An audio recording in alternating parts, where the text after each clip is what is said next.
Well, I can see Harvey Parker in the mix, also known in the community as Alphos, who only started playing Set 5 Shimmering Skies on Monday.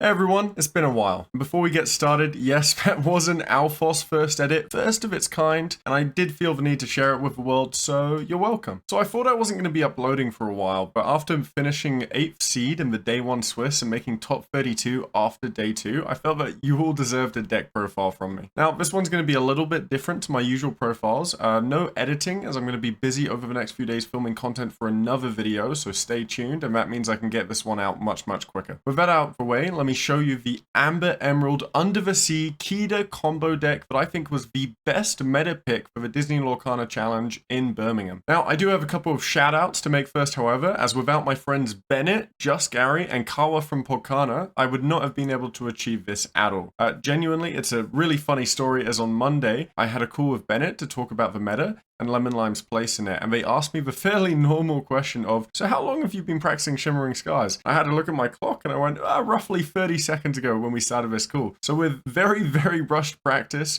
thanks to these guys, I was able to learn the deck very quickly. I still made some mistakes, as we'll go over in the game, most commonly being Diablo triggers that I missed throughout the day. And I had the slight issue of, I had borrowed all of my cards, I couldn't afford Diablo, so all 56 out of 60 of my cards were in French. So I had to try my best to memorize all of my cards going into the tournament. All right, as this is a little bit different to a normal video, please bear with me here. We're just going to go through and discover some core aspects of the deck. Now, Lemon Lime is a very tight engine. This list is going to look near identical to the list that won Toronto. And the list, for me, was initially a launching pad off of Bennett, and when I talked to Kawa, and they convinced me on the You're Welcomes, where I initially was playing Anna. Now, this is the only set 5 card in the deck, and I do think it's slept on now that I've played with it. Just the ability to have some last resort removal in order to maintain tempo on the board. But really, as a self-draw card, so that we can sing with muses and then still trigger a bounce,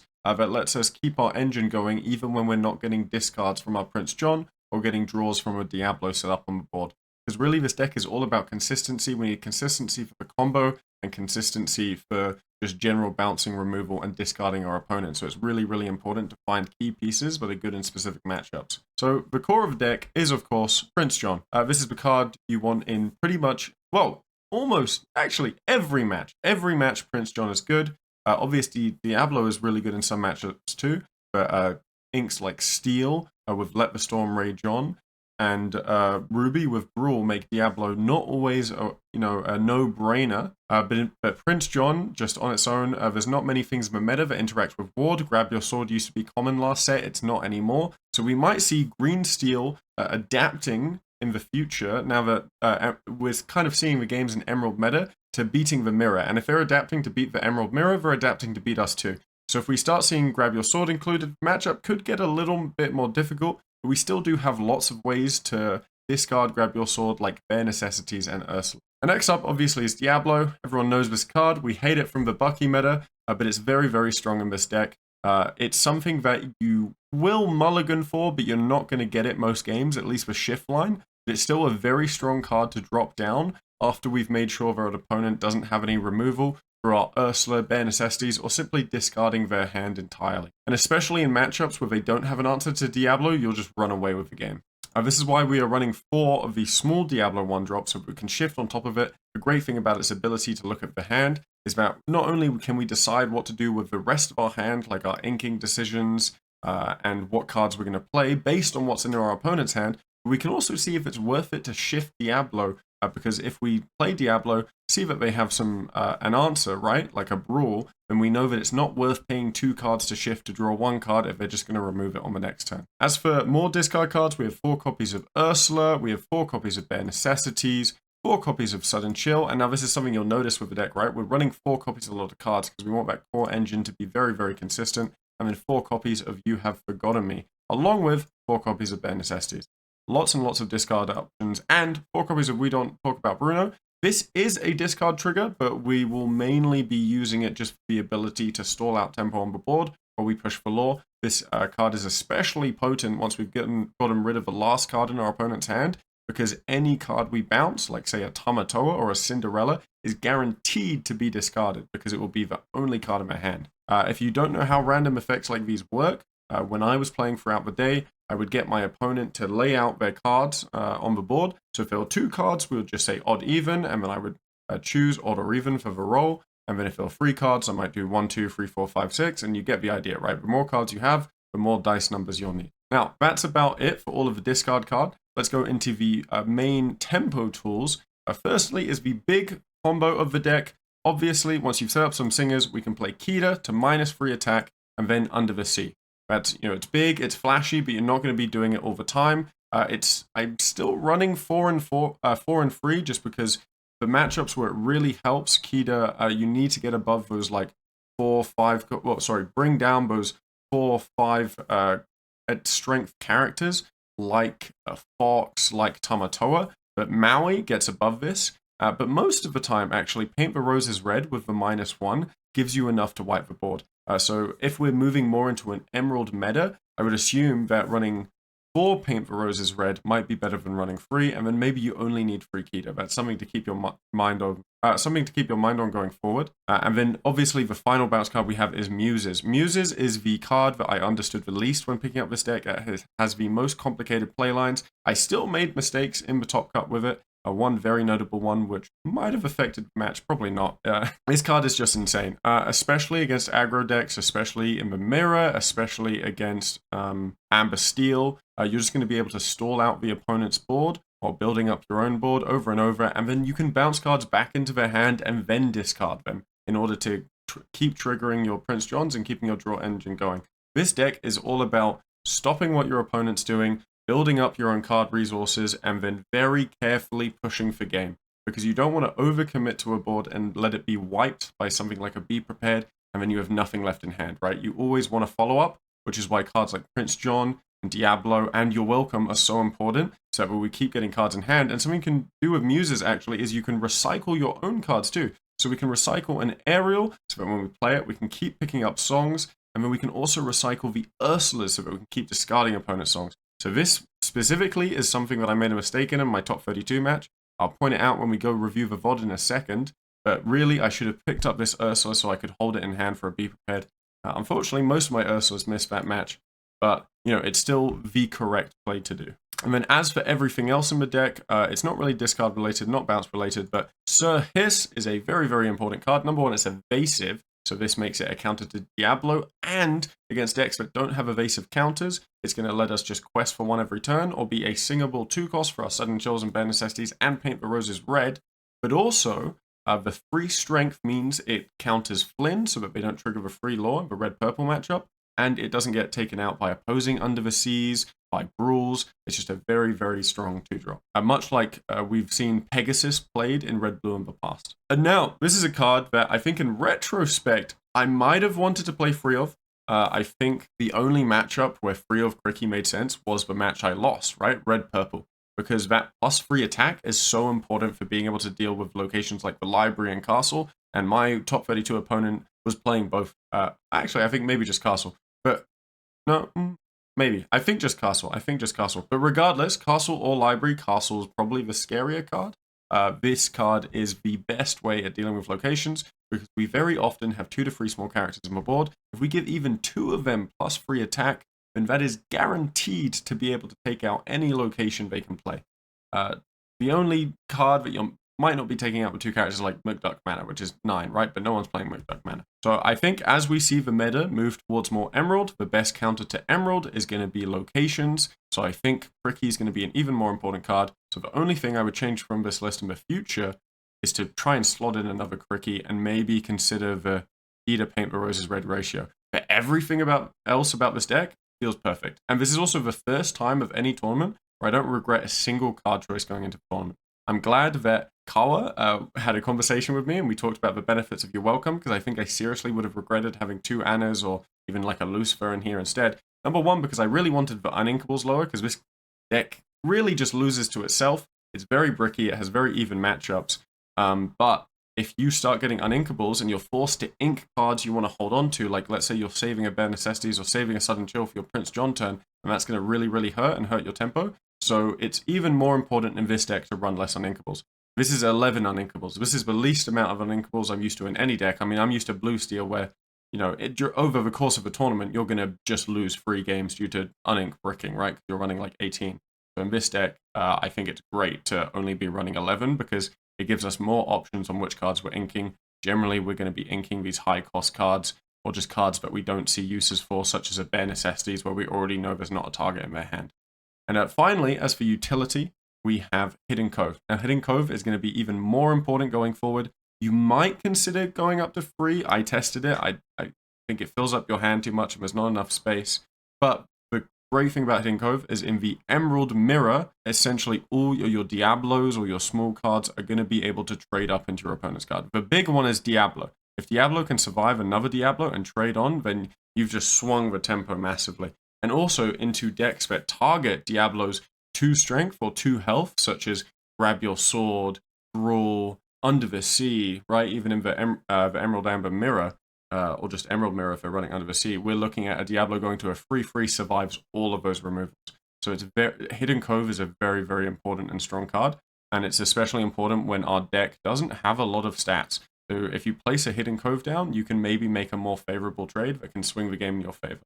It's all about trying to get those marginal gains, but build up into a win. Because this deck, the only high lore characters are Ricky and Prince John. I don't think there's any... no, there's Kida. Kida's a 2 lore character, but you're not often using Kida to quest because you're holding it for the big combo, right? So you're never going to win quickly. You need to win the resource battle. So cards like Ricky, cards like Hidden Cove, cards that bounce, anything to sort of manipulate the board is super important. And yeah, I think that's pretty much it for this deck. There's some fun interactions you can have, but I think it'll be easier to explain that through gameplay. First off, though, I do want to talk about matchups.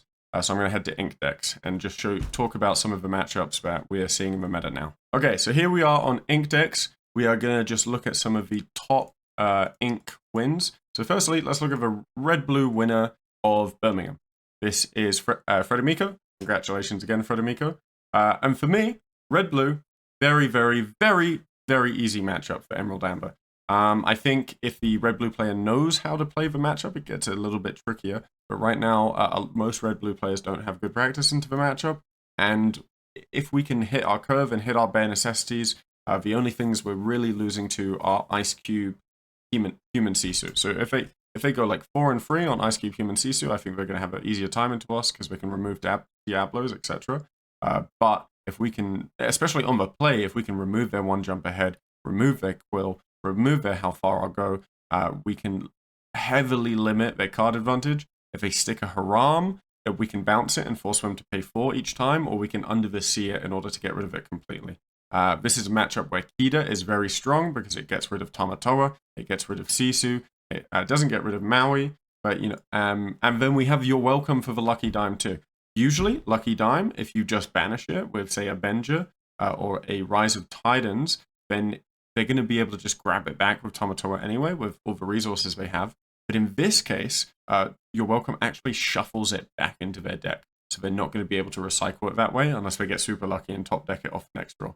We're also seeing Ruby decks especially go down on Be Prepared, which is great for us because top deck Be Prepared and top deck Big Sisu are the only things that are really resetting our board. Big Sisu is the scariest, which is where Hidden Cove can be really useful to get outside of his threshold. If you force them into top decks and they're at 8 ink, ideally they're below, you've discarded them so they don't get to 8 ink, but hopefully you're only scared of a Be Prepared because Sisu is much worse because it swings the tempo on their board rather than just resetting it. Visions of the Future is a very scary card. They can dig for the exact answer they need. Yeah, I mean, my top 64 match, I would have 2-0'd, but in the second game, my opponent top deck Be Prepared, and then next turn top deck Sisu. So that was that, right? Sometimes you can get high rolled by these top decks, but that doesn't really make the matchup good for them. It just means out of nowhere they can win even when you're really ahead. But we can do that too, right? We can just high roll, get a bunch of cards through Diablo and through Prince John, and then even if they wipe out our board, then we have 10 more cards in hand to beat them. Okay, next up, let's have a look at Emerald Amethyst. Emerald Amethyst, this is probably the deck I'm most scared of in the meta because it ended up being very popular and I haven't quite figured out the matchup yet. I think this version, the Clarabelle version, is a little bit easier to deal with. But this card, Ursula, is very, very scary. I actually didn't know what this card did going into the tournament. I turned a 1-1 game into an 0-2 because I didn't realize I could exert to sing songs. My opponent's card was in French. I couldn't read it, didn't read it. Should have tried to clarify more what the card did ahead of time. But my cards were all in French too, so it looked like I was just lying and I could speak French, but I genuinely cannot speak French. I just borrowed them from a friend. It's a funny story, but yeah, so the Diablo answers are very slim in this deck. You've really only got Elsa and then Kit. So if they're not running Kit, which Elsa's only coming out till turn 5, right? Merfolk can be scary if they keep bouncing it back and then playing it and just getting lore past you. Lyle, not really that scary to us because we don't aim to win by racing them in lore. We aim to win by beating them in resources. So they don't have a lot of songs is the issue, so our Ursa's usually going to miss. But if we can hit this Friends early on, that's very important. But most of the time they're going to ink it or mulligan it away in the Emerald Mirror. But goats are the scariest card in Amethyst. Also rabbits, but mainly goats, because if they just race us and win on lore, it's very, very hard for us to get back.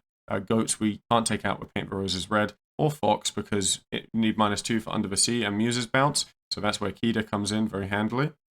And yeah, Clarabelle's something to watch out for, because if they get to 7 ink and they top deck Clarabelle, and we have a big hand from our Diablos and everything, they're going to draw their entire hand back. So you really want to win early and try and prevent them from getting to that point and just build up your discard. Banzai can be a bit scary too, because we don't have good answers to it early on. But that's just going to get them to like 10 lore, and this happens in a lot of matchups where we just come back from there. Okay, here is my opponent's deck in top 32 for Ruby Amethyst. Now, yeah, okay, yeah, there's no libraries. This is a very scary version of the deck. Tremaine means they have outs for ward characters like Prince John. Medusa takes out Diablos. 1 Sisu, not too scary. It'll be scary if they ran more Sisus. But the 3 Be Prepared you have to watch out for. Only 3 Brawls. Usually they run 4. But it's really the Flynn, Sisu, and that's very scary for us. Human Sisu, not a big issue. Unlike Red-Blue, there's no Ice Cubes. But really, we're going to lose this game if they build out Flynn, Sisu, Castle. Because unless we top deck a Cricky, we're not going to be able to deal with the Castle. And if they start drawing cards of Castle, then us discarding them doesn't matter. And yeah, it's just a very... It's usually a fairly even matchup. I think if I had free Cricky, this... not in the games I played specifically, but if I had free Cricky, this deck would do... my deck would do better into their deck, like a higher percentage. So I think moving forward, if we expect more Castle, Ruby, Amethyst, because I think people were using Library. I haven't played a lot of Set 5, but I think people were moving towards Library. But Castle's a very scary location, so we would really want Cricky to deal with it quickly because of a 2-lore every turn and drawing cards every turn. So yeah, free Cricky, I think, is probably the direction to move in with the meta we're seeing. I mean, let's have a look over on the NA side, across the pond. We do have a Steel Emerald deck. Now, Steel Emerald, I think it's an Emerald meta, guys. I think Emerald Amber, Steel Emerald, Emerald Amethyst can be some of the best decks in the meta going forward for the rest of Set 5. I think Amber Steel's falling a little bit out of favor because Emerald decks are so good against it and Red Blue so good against it. I think Red Blue's going to stick around. Red Blue's a very resilient deck. They just need to start teching for Emerald instead of teching for Amber Steel or Red Purple as they were before, maybe. And then, Red Purple's always going to stick around. It's a very middle ground deck, and the die-hard players are always going to find a way to make it work in any meta. In this case, this Steel Emerald version, I made a statement online on Discord, in the 20 Law Pro Discord, that I thought we stomped this deck 9 times out of 10. In my testing, in my own time, and in all my matches throughout the day, I stomped Emerald Steel 9 times out of 10. But I think, now that I'm thinking about it more holistically rather than just from my small sample size, I think on the play, we destroy them, and on the play, they're advantaged against us, but we have a little bit more opportunity to come back. Really, the name of the game is stick the Diablo. If they can stick the Diablo and get the Cove, they win. If we can stick the Diablo and get the Cove, we win. The difference is that they have Pete, and they have Beast and Tinkerbell, so they have more ways to control our board. They have Strength, etc. But we have more ways to discard them. So they're more able to win on board if they have the cards, but we're more likely to get rid of their cards in the first place, which is why I think we're stronger on the play overall. And if they start taking Grab Your Sword, it's going to make this matchup a little harder. But I still think Emerald Amber's a little bit better. I might need to do a gauntlet to figure that out right with a strong Steel Emerald player. Zan, if you're there, maybe we can do a gauntlet sometime and play against each other. I'll mention Sapphire Steel quickly. I wasn't expecting to see one on top 8. We didn't really see any Sapphire Steel in EU. This deck made it in. Overall, I think Sapphire Steel is a free win for Emerald Amber, so I wouldn't worry about it. Our deck is just a natural predator of Sapphire Steel. It was the deck I wanted to see the least last set. Yeah, and finally, we'll talk about Amber Steel. I think Amber Steel, surprisingly to a lot of people, is a deck that we're very good against. The only line we're really losing to is if they can get a turn 2 whole new world while they're on the play. But in every other scenario, we're going to be able to discard all their resources, and unless they get like some kind of high roll Naveen, whole new world, Naveen, grab your sword. I mean, they're not even running grab your sword right now is the big thing. They start running grab your sword, the matchup might change. But unless they stick a big Cinderella that we can't deal with, we're usually winning the game 9 times out of 10. Like, the only resources that stick around that we can't deal with are items. So if they stick some lanterns on and then top deck a whole new world, maybe they can come back. But I mean, Amber Steel already loses to itself a lot of the time. If you add in our discard abilities like Bare Necessities and Ursula, then they're just going to have a really tough time. So I think the big reason I chose the deck was because we had good matchups into Amber Steel, favorable matchups into Amber Steel and Red Blue, and then we were also fairly even with Red Purple, and I was expecting those to be the top 3 decks. Okay, and now that we've looked at all the matchups, let's just do a couple mulligans. So again, for the mulligans, we're mainly just looking for Prince John Diablo. I'm just going to do some blind mulligans, and then I'll talk about some cards that might be good in specific matchups. So let's just do like 3 or 5 mulligans. First mulligan, right? Very, very simple. Let's say we're on the play. Although on the play, on the draw doesn't change too much. It's just on the draw, like Aerial and Muses are a good card. So that's the only thing to keep in mind. And Bruno you can keep if you have an Aerial on hand. So if we're on the play, if we're on the draw, maybe I'd keep this card if it's a matchup where getting that Bruno and Muses down to control the board was super important, like maybe into aggro. But in most matchups, the problem with this hand is that we don't have any Prince John, we don't have any Diablo. We tempted to keep the Sudden Chill because we could sing it with the Sir Hiss. It's way more important to look for our draw engine. And we don't find it. But we still, we have so many Sudden Chills and Bare Necessities, we get something back to sing with Sir Hiss anyway. And we still have the Aerial Muses line. So on the draw, this is pretty good. On the play, you're a bit sad that you didn't get your draw engine. Let's do another one. Boom. This one's very simple. You're only keeping You Have Forgotten Me if you have Prince John. So we're going to get rid of everything else. But, okay, so depending on the matchup, right? Ursula, you keep it every time anyway. But if Bare Necessities is super important in the matchup, like if you need to discard a key card like Let the Storm Rage on or Fishbone Quill, like in Sapphire matchups, you definitely keep Bare Necessities here. But we really want to look for Prince John Diablo. We need a draw engine. These are actually some bad mulligans. I would be pretty upset with these mulligans. Here, we've already started with Prince John, which makes my mulligan a lot easier, and a Diablo. So we can get rid, and we really want to look for a 2-drop. We're going to keep the You Have Forgotten Me, and we're going to keep the Bare Necessities just so we have something to play on turn 2, but really we're hoping for a 2-drop. And we don't find a 2-drop, but we do find another Prince John. So what we can do here is we can play Diablo, Bare Necessities on 2, play Prince John on 3, and then You Have Forgotten Me on 4. Or if we want to be greedy and we have a bit more time, it depends on the matchup, you might be able to afford a second Prince John and then You Have Forgotten Me on 5. But it depends how slow your opponent's start is. Let's do one more mulligan here. Paint the Roses Red, I'm almost never keeping it in the mulligan. Like, it's really something you want to see later on. And it's a decent card to be discarded by Diablo, but we've got a Prince John, we've got a Sir Hiss, it's pretty good. And then, nice, we've got Diablo, but not so. There's actually too many uninkables, it's a bit rough here, but we're just going to get the Sir Hiss down, probably ink the Aerial, depending on what we draw, and then set up Prince John, sing Sir Hiss, Bare Necessities on 3, try and trigger the discard, and then boom, we can play the second Prince John on 4 and try and keep finding 2-cost discards like Sudden Chill, like the Necessities to combo by singing with our Sir Hiss. And that's pretty much the mulligan. There are a lot more nuances to figure out as you play, but they're so matchup specific. I can't go into it here. I could probably do it through coaching, which I'm going to be reopening coaching again soon. So there's a sort of semi advertisement there. All right, let's do VOD review. Okay, so as you can see, first thing I want to point out is, wow, these cameras, man. These the lighting equipment, the cameras. I have never looked better. I'm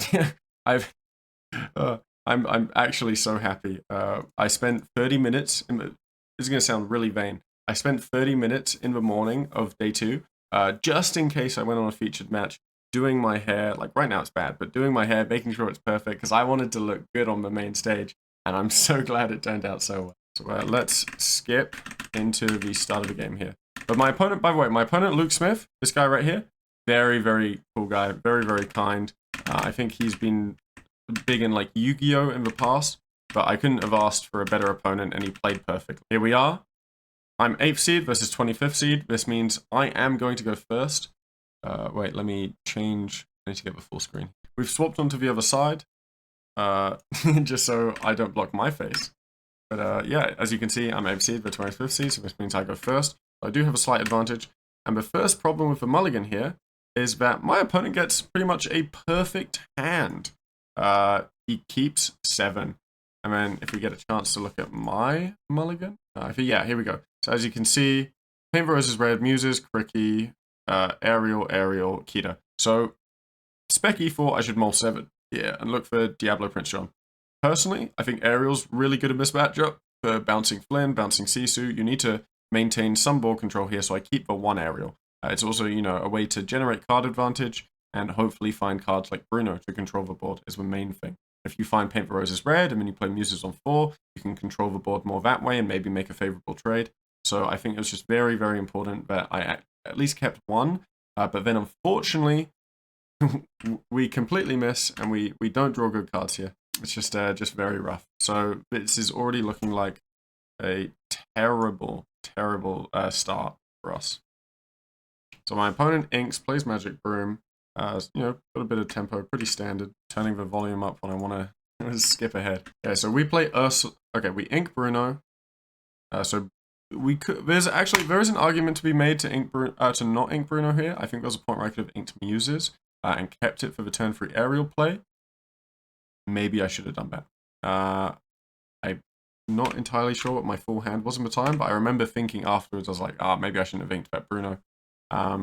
It was a tough choice though. I think because Muses is just such a strong card to stick and to add more consistent bounce throughout the game, whereas Bruno helps you bounce a card like Sisu that has too much attack to be bounced. So we see our opponent's hand and we miss for Ursula. We see they have a Brawl that's terrible for us because it means we can't play Diablo. We see Medusa, we see Rabbit, we see Snake, we see 2 Sisu. It's all the cards we really don't want to see. And then our opponent top decks Be Prepared right after the Ursula. You hate to see it. Makes it really tough. Something interesting my opponent does here is, well, they didn't have Flame this time, but they almost never used Magic Broom for draw. And traditionally, with an Emerald deck, against an Emerald deck as red-purple, you're looking to maintain hand size. I think in this case, they just valued trying to push lore as much as possible because they saw that as the win condition, which I think was a smart move, because especially with Castle, pushing lore was very, very important because they know that I can eventually reset the board with Kida under the sea. It's just a matter of time, so they need to get as much lore on the board as possible until either I reset the board with Kida under the sea or they reset the board with Be Prepared. Yeah, so our opponent plays with Snake, bounces it back to hand, inks a Maui. So we are blissfully unaware of that Be Prepared. And we know we can't play Diablo because of a Brawl. We have the Hidden Cove. If we had played the Hidden Cove on turn 1, we might be able to play, you know, we'd still lose it, right, to it being traded. So there's just no good situation here. Hidden Cove is generally only good in the early turns if you're going up against another Emerald deck where it makes, you know, the Diablo trade good, or if you're specifically trying to avoid Brawl on a certain turn. But the problem is, right, if Snake hits into it, that's free damage, and then it's gone the next turn. So it's a waste of a card when we can actually save it for ink. And then Ariel completely misses. We whiff, grab nothing. Just adding on more to our very tough luck throughout this game. So our opponent puts the Sisu down, just starts questing. And we're going, wow, how are we going to come back here? We play Muses, so we're obviously trying to set up an Under the Sea. We can top deck an Under the Sea. It's a way to control the board. And if they don't have Castle, then Under the Sea takes out anything they try and play. So their best option is probably just to like play Rabbit so that they can generate card advantage and look for more answers. So they ink Goat here, and we play the Brawl to get rid of the Ariel, so that prevents me from Under the Seeing, which means they maintain tempo with their Sisu and their Snake, which does mean the Brawl can't take out my Diablo anymore. That's the one trade-off. So I can play Diablo now, but it'll be a couple turn too late to generate any significant card advantage before Medusa comes down, and we now don't have the setup for Kida under the sea. So we do have Kida under the sea in hand here, right? That's the really good part. So we put Diablo down, and then they've used their Brawl and the Aerial now. So that's why I played the Aerial first. I wanted to bait out the Brawl so that I could play the Diablo there and hopefully get some value there. And we're thinking they don't have Be Prepared because we saw their hand, right? We looked at like 6 cards, no Be Prepared, couldn't discard it. Now they're drawing cards, so there's still a chance we could get one here. They get a Castle and a Friends. That is terrible for us in this situation because they know we're going to wipe the board with Kida under the sea. So they're just going to build up their resources. Quest with Snake. So this is the mistake coming up here soon. So I didn't see what they inked. Okay, they inked Chernobyl. Cool. So we draw, I think that's a Sir Hiss. Yeah. So we need to choose between inking the Muses and the Sir Hiss here. We choose to ink the Muses mainly because Sir Hiss is an evasive. And they have a tough time dealing with evasives. And it gets above the big Sisu. So now we under the sea. Now there's a mistake here. I think with Muses, once I play the Under the Sea, this is where like my inexperience with the deck came because I'd only really been playing it on the Wednesday and the Thursday. I crammed like 100, 150 games in. So not enough practice to be used to the Muses lines. And I think this was the 5th match I'd ever played into Red Purple with the deck.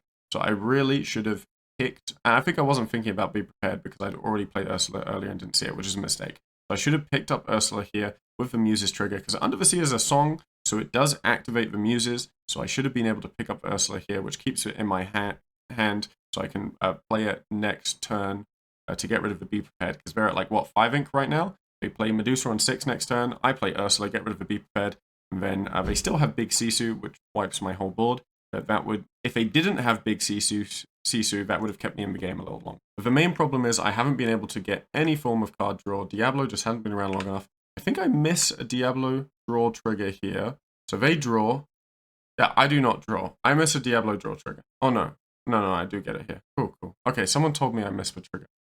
I guess I did not miss the trigger. I probably missed a trigger at another point. I missed a trigger in my top 64 match. That was my biggest problem throughout the day, was missing Diablo triggers, because I've never played an Emerald. Well, the last time I played an Emerald deck was set 1.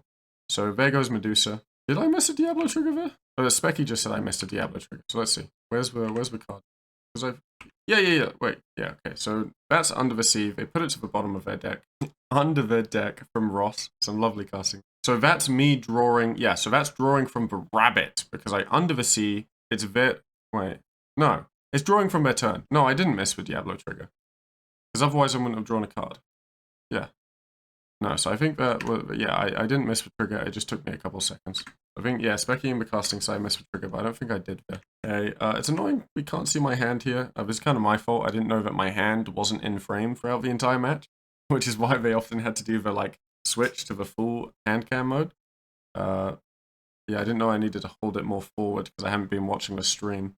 And then I see the Diablo, right? I'm like, oh, if I had bounced that Ursula, and that's when I noticed, right? I noticed I was like, oh, if I had bounced the Ursula with that Under the Sea, because I think maybe I was hoping to push more lore with it, then I would have been able to get rid of that Be Prepared. So, yeah, pretty much that's GG at that point, because I've lost all my resources, I've got nothing good left in hand, and they still have a big Sisu to take me out. And they, you know, play Castle Goat to secure the game, and Sisu to wipe my board. Like, there's really nothing to talk left here, because it's just going to be a slow burn until I lose. And GG. Now, let's go game 2. Dude, like, look at this. How sexy do I... How beautiful do I look with these expensive cameras, expensive lightings? I'm very, very, very happy. As you can see with my lighting at home, I look very pale, but the cameras here were very warm, which I think was very flattering for the players. I'm a big fan of it. I'm definitely gonna take the pictures of me on the stream. I'll put that on my dating profile. Yeah, so we're just shuffling up for game 2 here. My ring's slightly off there. It's such high definition with these cameras. I'm noticing all the little details.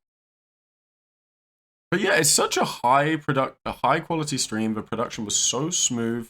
The only complaint I have about this whole experience, because I wanted to be on stream so bad, and I was so happy when I did, even though I lost, which sucked, right? It would be lovely to win, lovely to have the interview afterwards. The only thing I disliked about the production was the white noise in the headphones. It was so loud, it was so off-putting, it made it really hard to think, because it's just going in your head like the entire time. Okay, so we have the mulligan here. Our opponent I don't know if our opponent keeps the castle and the mulligan. I think they do keep it, but then they end up inking it. They don't keep Maui. So they're looking for that Flynn. They've got the Fox. I don't know if they need the Fox, right? Yeah, they get rid of the Fox. I don't know if they need the Maui either. What do they need the Maui for? Nothing, right? I'm not exerting characters. I don't know if it's worth to keep the Maui. Yeah, that's interesting. I wonder what they keep the Maui for. I can't really see my mulligan here. No, they didn't get... Okay, so the mulligan, I remember, was just me searching for card draw, and I think we find it. Like, I think I have one Prince John. No, I was searching for a 2-drop, and I got rid of, like, a sudden chill that I could have played on turn 2. Just because I really wanted to find the 2-drop. Because I thought, I'm on the play, I have a bit of tempo. If I want to secure this game in a fairly even matchup, I just need to go for, like, the good line, right? The optimal line. I can't afford to miss a turn 2 against a deck that plays 1, 2, 3, 4. But yeah, so our opponent goes same line, Broom. We have 2 Prince Johns, Sudden Chill, Diablo. That's going to be pretty useless in this matchup because we have the Brawl, and we're going to want to play the Prince Johns on 3 anyway. But the You Have Forgotten Me is really strong. So we're going to just play the Sudden Chill for 2 because we've got nothing else. And our opponent goes with the same line of Snake. We ink Roses, play John. Our opponent plays Sisu, and I'm thinking, if they don't have Castle, and we play a second John here, and then You Have Forgotten Me on 4, they're going to have no cards in hand. We're going to have like 8 cards in hand, and then we can just Kida under the sea, wipe the board, right? Nothing they can do, because it's too low ink for them to do anything. And then the only problem here is, so we play the second Prince John, because I was really thinking this is a greedy line, but this is the line that wins the game, right? They ready? They go for the draw. It's a Queen's Castle, man. It's a Queen's Castle. The one card that absolutely screws us in this situation because we have no Cricky. We have no way to deal with the castle. We only have 2 Cricky in deck. Haven't seen it. And yeah, there's no way to come back from this. Because even if now that we discard their whole hand, we draw a bunch of cards, they're just going to be able to move all their units into Queen's Castle, draw more cards, and then keep gaining lore from the Sisu, from the Snake, and from the castle. We miss with the bare necessities, don't trigger a draw, play the You Have Forgotten Me, which is going to let us draw 4 cards off of the Prince John triggers, because you draw a card for each card that's been discarded, and we have 2 Prince John. We grab these cards, and that lets us find a Sudden Chill. I'm pondering whether to sing the Sudden Chill. The issue with singing the Sudden Chill here is, yes, it does get us another 2 cards, right, in hand. That's great. The downside is they can trade into both of our Johns, and even if we play double Diablo next turn, we don't have enough to sing Under the Sea. So I think while the Sudden Chill looked really good here, because we missed on the bare necessities, I think it would have made more sense to just not do it. And then I think maybe we would have had to ink it, because everything else was uninkable. No, I think the best move here would have been to ink the... I was thinking about this. Would have been to ink the Muses, pass turn, next turn play double Diablo, and then as long as they don't have a Brawl, because they don't have enough Medusa yet, I think. Or they might. But as long as they don't have a way to remove one of the Diablos, then we'd be able to sing Under the Sea. And that was the only out for coming back, because the extra draw doesn't do anything at this point, because unless we find a Cricky, even if we find a Cricky, our Prince John's are going to be traded into. Okay, so now our opponent just starts questing, moves into castle, and now next turn they're going to be able to draw. So yeah, they wouldn't have been able to Medusa this turn, so if we still have the Prince John on board, we could place down 2 more Diablos, and then we could Kida Under the Sea turn off. So that might have, and then we'd still probably lose just to the castle lore. I think that would have kept me in the game for a bit longer. The big problem here is, right, the big problem in it here is they get 4 draws. Or 3 draws, sorry. They get castle draw, and they get 2 draws from the units. Yeah, they get the castle draw from the 2 draws from the units, and another draw. So that's 3 draws, right? Look at what draws they get. They get 2 goats, a brawl, and a be prepared. There's absolutely nothing we can do against this hand. It's honestly abysmal. I made a couple of mistakes, right? I think I missed a Diablo trigger. I didn't bounce the Ursula back to hand, and I think I shouldn't have sung that final Sudden Chill so I could set up Under the Sea for this turn. However, not for the turn up for my next turn. However, I don't think it would have mattered retrospectively because my opponent just had the perfect draws turn after turn after turn. And now, my opponent did play perfectly. They're a really good player. But the problem is, when you low roll, and let's not talk about if I'm a good or bad player, let's ignore that. If I low roll, and my opponent is an amazing player, and gets amazing draws, there's just too much of a gap to win, right? Like if you're playing against someone who's less experienced, you might be able to make up for bad draws. But at this high level of play, at top 32, bad draws really, like this bad, like disparity in having like perfect hands, perfect top decks. Like for example, I bear necessities, I miss, they get a castle, that sort of stuff, right? Or I Ursula and then I get a Be Prepared, or I they Be Prepared and then I draw the Ursula the turn after, which I think is because I missed the Diablo trigger. It's too hard to make up these disparities. It is normally a very even matchup. Like Red Purple versus Emerald Amber is probably one of the most even matchups I've ever played. When it's two different inks. But in this case, there's nothing I can do. Castle, go, Sisu's questing for 2 every turn. Even if I get the Under the Sea at this point, or even if I got it next turn, like, look, I would have Under the Sea'd this turn. They would have gone to 15. They would have gone to 15 lore. I would have had a Prince John, 2 Diablos, and a Kida on board, so I'd be able to take out the castle the turn after. But then they would have they'd be able to play a goat the turn after, so they go to 16. They find it bounce, and they getting rid of their goat would bring them to 17. I mean, if they bounce that quest with that goat again, it goes to 18. When I get rid of that goat, it goes to 19. So even if I found the Under the Sea, I think I still would have lost this game. There was just really nothing I could do at this point, because all they had to do was ink to 7, Be Prepared, because I can't catch up in lore. I'm on 0. It would have been like 0 to 16 or whatever. Just, yeah, it was too rough of a game. I needed to find those early 2 drops. I needed to find that, have my discard hit. It was very, very rough. But yeah, my opponent played perfectly, so I had no room for error. Yeah, I'm looking at my hand. There's just nothing I can do. But what I decide to do is I decide to set up a board where I can Under the Sea the next turn, and then essentially end my own run. When I Under the Sea, you look here, I'm going to skip ahead. My opponent goes to 19, and now I Under the Sea, bring the goats to the bottom of the deck, and lose the game. End the game in style. If you're going to lose, end the game in style. And yeah, that was the match. My opponent was really lovely, really amazing. It was such an honor and amazing opportunity to be on the featured match. And now that I've made 2 day 2s in Disney Lorcana challenges, I think I'm beyond the imposter syndrome. I consider myself a strong player. And yeah, I'm having a lot of fun with the game. So I'm not going to be making content full-time anymore. I still plan to keep playing competitively and still make videos here and there like this one. I don't know if I have much else to say. Oh, yeah. So we've done the VOD review now. I hope you've all enjoyed it. I hope you've learned a little bit. If you want to hear about like how my tournament run was, I basically played every single deck in the meta. It was a really good variety. I had one bad matchup being green-purple, and that sounds lucky, right? But the thing about this deck is it doesn't really have bad matchups. Outside of red-blue items and outside of green-purple, all the matchups are really good. Blurple's a free win, and then every other matchup is even. So I think Emerald Amber was the best meta pick for this tournament. I can't speak to Green Steel, it might be similar, but yeah, definitely I think Emerald was the way to go for the tournament, especially with how big Red Blue and Amber Steel was.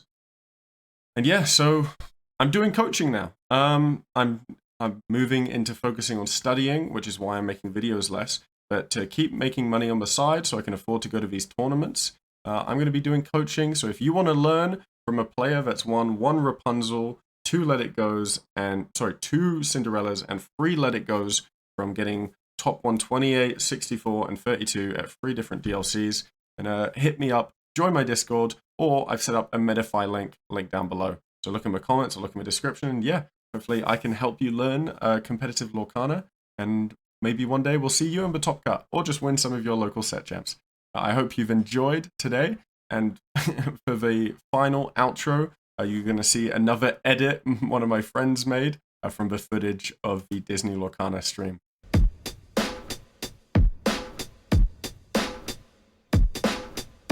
Harvey, also known as Alphos, who is a Disney Lorcana content creator. That's what I'm talking about! That's where he's Love sick like a dog with canine sensitivity. Developing this new theory of relativity. Connecting the souls resting in captivity. Positive life sacrifice what it is to be our history. Only a quarter of a century reality. Sitting on the shoulders of a chemistry. See, ain't no mystery. The colors that we mix will set the mind free. Let the blind see beyond harmony. Actually, I said goodbye, but I wanted to say one more thing. To everyone who has been sending me messages on Twitter, on Discord, and everyone who met me in person has just been reaching out to me. I honestly got so close to crying over this past weekend because everyone was saying how much they'd miss me and how much they love my videos, and you don't know how much that meant to me. I was having such a rough time of it this time last year.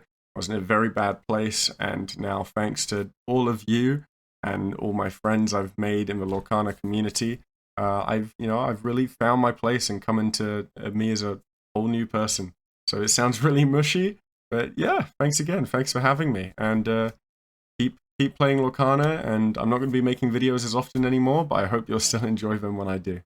Bye bye.